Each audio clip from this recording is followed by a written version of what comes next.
money, mindset, private practice, business, all within the realm of the speech and language pathology field. I am your host and personal finance enthusiast and also fellow SLP, Danni Augustine.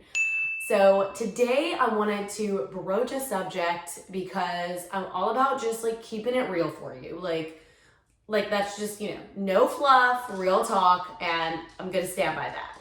So as a lot of you may or may not know, I love talking about private practice. I personally own my own private practice. It's myself and an independent contractor. I absolutely love it. It has been life-changing for me starting my private practice. But I also wanted to make sure that I was just like being super raw and honest with you about private practice. Private practice has been amazing to me, but it's also not like rainbows and unicorns and leprechauns blowing out of your butt suddenly. These are things, it's things that you need to consider. There's pros and cons, there's your personality type, there's the things that you like. And so I wanted to just give a real honest pros and cons list that I have learned with my private practice. So I have been in private practice for almost 2 years now, and I currently work with early intervention. I do home visits, office visits. I do not have an office assistant or a bookkeeper or anything like that. It is myself, and I did recently, within the last 7 to 8 months, hire an independent contractor to work with me. Just so you know a little bit of background about myself and private practice. So I'm gonna start this conversation with the pros and end it with the cons and a couple of wrap-up points for you. But before I do that, make sure that if you're watching this on YouTube to subscribe to the channel so you get more speech, language pathology, real talk goodies. And if you're listening to this on the podcast, make sure you're subscribed for that as well. Okay, so let's start out with some pros. So the first pro I would have to say for being in private practice is having control over my schedule. Like that, honestly, if that was the only pro that I said, it would still be, oh my gosh, it would just be amazing. I had previously worked at jobs where I was working until 6 o'clock at night and, not finishing paperwork until 6:30.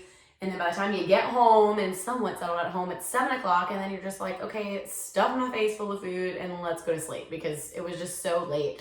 And if I'm being honest, when I first started my private practice, I was working until 6 o'clock. I was seeing patients until 6 o'clock. And then I looked at myself in the mirror and I was like, Danni, you just recreated the job that you worked hard to get away from. Why did you do that?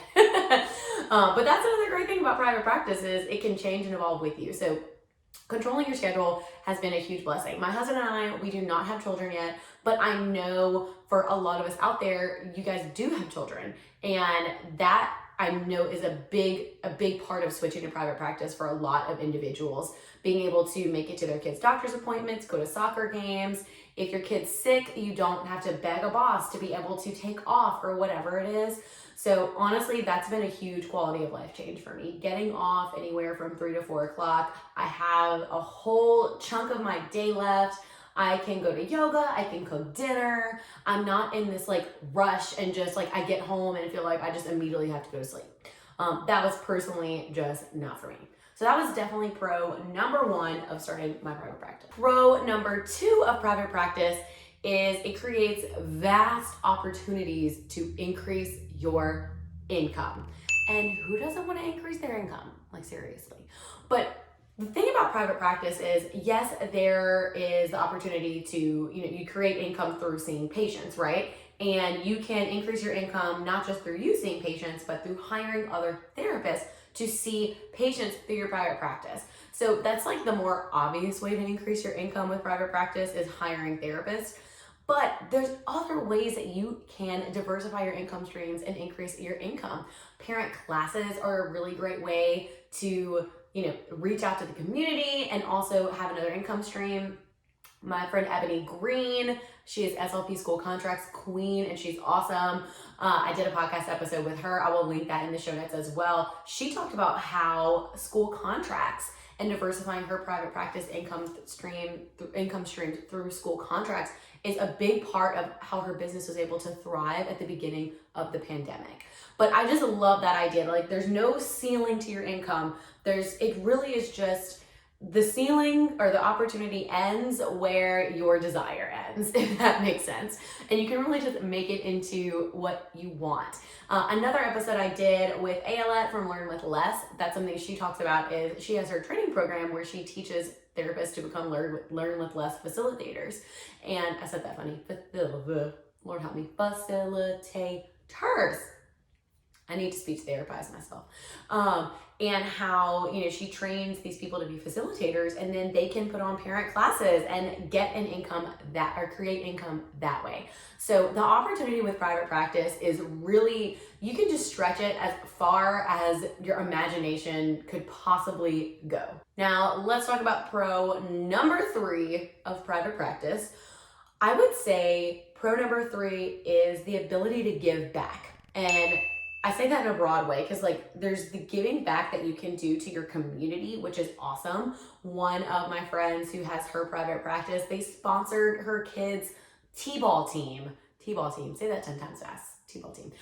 They sponsor their kids' T-ball team. That's so cool, right? And to be able to give through your business, to be able to offer things to parents, offer free resources to parents and things like that, you can use your business to give back and make your community better, which I think is awesome. Another way to give back, and this is not one that I had really thought of until I had hired someone for myself, was a lot of us that go into private practice, there's many reasons you go into private practice, right? Maybe it's for financial reasons, maybe it is for family reasons, maybe it's for freedom. One thing that I see a lot is often, maybe they felt they didn't have great experiences at previous jobs, or they felt really under someone's thumb and that isn't what they wanted. One thing that I realized that in a way that you can give back with your private practice is creating someone else's dream job, right? Or creating a place or, a system that, you wish would have been available to you to work for. I know for myself, private practice was never on my radar when I was in graduate school. I was not even thinking about it. Honestly, even if a couple years in my career, it still wasn't on my radar. And, had a really amazing job opportunity that offered the flexibility that I wanted at the pay that I wanted come along, I probably would have taken that and not been sort of pushed into starting my business. But that's been something that has been really amazing to experience, is having conversations with the amazing speech therapists that I've added to my team, is that, she, at one point she told me this is so cool that she gets to do that. She gets to have a job like this. She gets the flexibility, she gets to make good money. And that was something that was really important to me, was if I was going to take someone on and hire someone, I wanted to, put my best foot forward and give them a lot of the things that I wish would have been available to me. So you can create someone else's dream job, and that's another great way to get back with your private practice. Number 4 pro for private practice is it allows you to operate within your zone of genius. Now, in the beginning, with any business, whether it's a private practice, you're probably going to be wearing all the hats. You're going to be the accountant, you're going to be the scheduler, you're going to be the office manager, you're going to be the therapist. And there's nothing wrong with that. That's how most people start out. But what's really cool is that as you grow, or even when you start, you can operate within the areas that you find your strengths are. So a great example of this with me, as someone who didn't necessarily grow into a big therapy team or a clinic, is operating within a niche area, or I have a couple niche areas. So one of my niche areas is myofunctional therapy. I actually have a couple of videos. I have a little series on myofunctional therapy that I will link in the comments below, so you can go check that out. I also have my certified academic language therapist credential, so I work with children with dyslexia and do reading and dyslexia intervention. And I also work with a lot of feeding and birth to 3, all the fun things. And those little niches within the SLP field, I really did fall in love with. And private practice allowed me to take on those cases. And if I get calls for cases that it's just not an area I'm interested in, it's not an area that I ever take any CEUs in, I can actually happily refer those clients out. One of the beautiful things about the speech pathology field is that it's so broad, but one of the frustrating things about the speech pathology field is that it's so broad. So I know for me, operating within niche areas has been amazing and has really helped give me a lot more confidence in therapy. Now, yes, there's operating within your zone of genius if you in the niching downside, but there's also operating within your zone of genius just within business things. One thing that you'll probably start to learn as you start a business and grow a business is you need to learn when to start outsourcing. And obviously you can't outsource everything in the beginning because outsourcing typically costs money. But as you build up your business, as you start making more income and creating more income, you can save up and you can purchase things or hire people on to outsource a different task. A great example for me, even just the beginning with SpeechGoods, is I, in the beginning, was editing all of my own podcast. I wasn't even doing video because I just didn't have time for it. And one thing that I did to outsource when I hired someone to edit the podcast for me and now edit the videos for me. And honestly, I hate video and audio editing. I can't stand it. It's tedious. It's just not in my zone of genius. And now that is something that I can outsource, which is great, so that I can continue to operate in my zone of genius and do things like this. I love creating content, filming content. That's what I want to do. Don't ask me to edit it, seriously. So those are your 4 pros of being in private practice that I have learned thus far. There are many other pros that I could talk about, but I'm trying to keep it a little succinct for y'all. Okay, so let's talk cons. And let's be honest, the cons are probably the main reason that you even are listening or watching this, because we all want to know. Okay, yeah, that's great, Danny. There's all the great things, but tell me the juicy stuff. Tell me what's up. And there are some true cons to private practice, but as I go through the list, I think you'll start to realize that the cons really kind of depend on the kind of person you are. And I think that's important to sort of start this whole conversation when I go into the cons of private practice with, because, private practice, again, it has been a blessing in my life, but it is not for everyone. And I just want to make sure to share just the real and raw experience that I have had. So let's get to some cons that I've discovered with being in private practice. So the first con of private practice, I will say, is that you might not be done at 5 o'clock with your workday. Now, yes, it is super important to put systems in place. And yes, you can create your own schedule. I don't see kids in the evenings anymore. That's something I don't do anymore. But especially in the beginning when everything's kind of all on you, you are everyone, sometimes things have to get done even though it's 5 o'clock for you, versus when you work at a job. I mean, you can just kind of set that boundary and be like, sorry, it's 5 o'clock, or, my contract hours end at 3:30. Peace out, home slizzle, bye. You can't really do that with a business. I kind of think of it like babysitting someone else's kids versus having your own kids. I think that's honestly the best analogy I could come up with. Because, right, when you babysit someone else's kids, when the parent gets home, you're like, okay, bye, and you can not even think about it. I'm just I did my job, I did my hours, peace out, I'm gonna go home and do my thing. Versus when you're a parent, it's a never-ending job, and it may be 3 o'clock in the morning, but if your kid starts crying, hey, oh, that's you. You gotta go deal with that.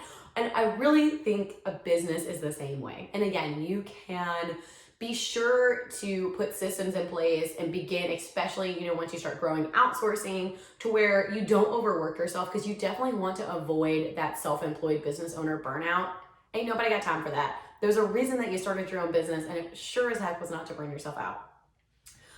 But also recognize that your name is on your business. And so there's that extra pressure there that I don't think you really understand as an employee until you have your own business. The number 2 con, I would say, of private practice has been, for myself, dealing with insurance companies. Now, there are private practices out there private practitioners who choose not to deal with insurance companies that are private pay. If you are interested in hearing from private pay practitioners, I'm going to link my podcast episodes with Hallie Bulkin, who has a private pay practice, and Tara Sumter, who also has a private pay SLP practice. They're both fantabulous human beings. So stinking smart. Like, I need to message them and see if I can get them on the podcast again. But I will link those episodes in the show notes. But for me, with my area, it's very, very heavy insurance. It's a very highly saturated area. I did choose to take insurance in my private practice. I am only in network with Uno insurance companies. Let's just one. And I don't plan on changing that anytime soon. And the fact that the insurance company I'm in network with isn't that bad compared to most other ones, yet I still hate dealing with insurance. I still don't like it. For the most part, it's been pretty straightforward, but like those times when you do need to call to get clarification on something or they denied a claim, it's like, oh my gosh. Like, cause then you know it's gonna be like a 30 minute to 1 hour process. Because then you pick up the phone, you gotta welcome to blah, blah, blah, blah, blah. Our options have changed, blah, blah, blah. And then you gotta wait until you get to like option 8. It's just like, I really can't, I really don't like it. So that is definitely another con of private practice, is dealing with insurance companies. But that may or may not be something that you deal with. And again, for myself, I have chosen to only take one insurance company, which makes things much easier, much more streamlined, so that I'm only really dealing with one set of rules. The number 3 con to being in private practice, which you could definitely view it as like a glass half full, glass half empty thing, but I'm gonna put it in the con category because it can easily make people feel overwhelmed, is the ridiculous learning curve that is starting a business. Like, we were not prepared for this. That's why I love Jenna Castro-Casbon's course. She's the independent clinician. Her Start Your Private Practice course. I am a proud affiliate for her course. 100% recommend it. Please feel free to comment below or shoot me a DM if you have any questions about her course. But she literally platter how to start your private practice. Here you go. Explain it to Danni like she's 5. I love that. So I always recommend her program. She takes you straight from knowing absolutely nothing about business all the way through getting all of your ducks in a row to starting your private practice. So absolutely love it. Also, if you do use my link to register for her program, it's not free, but you get it for free. My money guide for the self-employed clinician. I'm also going to link to that ebook below if that's something you're interested in. But seriously, there's a lot to learn. And I don't say that to scare you. It's been a wild, crazy, oh so sweet ride of learning curve. I think the business and finance side is fascinating. And again, gaining all this knowledge has empowered me to do so many awesome things I would have never gotten to do had I just continued to work for someone else, which there's nothing wrong with working for someone else, by the way. If that's what you want to do, you do you, boo. But assuming that you're watching this video and you're still with me, private practice has probably crossed your mind. But the learning curve can be big. I mean, within our field, there's lots of other healthcare fields where talking about business and private practice is actually part of their graduate program. One of my best friends is an optometrist, and they had a whole course thingy on starting a private practice. Why? Because it was assumed that you were going to go in business for yourself, or it was very likely you go in business for yourself. We are never taught any of this in graduate school. None of us took any business classes and things like that. But one great thing is you do not need to go get an MBA to start a private practice. You have plenty of brain cells to rub together to figure this out. Also, you got a singing master's degree. You got something going on up there. If I can do it, you totally can. But it is a learning curve, and I encourage you to be very patient with yourself, because I think it may be hard, especially if you're the type of person, it's hard for you to kind of start something new or not be good at something right away. Just know that I don't want you to be discouraged for that, because you can learn it. You are capable. It's really all about getting the right information and the right people in your corner. Number one example, get an accountant. get an accountant. My accountant pays for himself like multiple fold with his whizzy things for helping me figure out tax deductions. So 100% is a huge learning curve, which is kind of a con, but if you want to view it as like a glass half full thing, I guess it's kind of a pro. So although I only listed a few pros and a few cons, like I could go on and on with these lists, especially the cons. Like I could sit here and talk forever about it, but I wanted to give you something a little bit more succinct for you to grab onto. But I want to leave you, I don't want to leave this video or this episode with just the cons. I really want to leave you with this point. The best thing that you can do for yourself, especially if you are looking into private practice, obviously, you know, aside from getting like the information that you need, like how to even do the dang thing, I highly encourage you to just do a deep dive and a deep look into yourself and have some moments of introspection and really think about what it is that you want when deciding if this is something that is right for you, because it is not right for everyone. It's not, and that is okay. Like, I don't know, like I have a blue pillow, but like the blue pillow isn't right for everyone. Well, it's kind of like a teal, but whatever. You know, I have a blue teal pillow behind me. I like that color. Maybe you don't like that color. It's not good or bad. Like it just is. Like it's just a color of a pillow. It's the same thing with private practice. So I always, you know, I talk about private practice a lot because it's changed my life, but I also want to make sure to show a realistic side of it. It's not all sunshine and roses, and recognize that if this is something you're considering, but maybe it's not right for you, or maybe it's not right for you right now, that is totally and 100% okay. I do hope that you found this small list of pros and cons helpful when sort of deciding about private practice and deciding if it's for you. You're always welcome to shoot me a DM if you have any questions at all. And if you found this video helpful, please subscribe to the YouTube channel. Make sure you're subscribed to the podcast because you can hear my lovely voice chatting at you every single week. If you want to hear more no fluff, getting the dang thing done stuff from myself and other real life SLPs, be sure to leave a review on Apple Podcasts or pledge a small amount on patreon.com/SpeechGoods. If you found this content valuable, please share it with others so we can get this message out there. And if you haven't already, join us on Instagram. Handle is @SpeechGoods. See you there.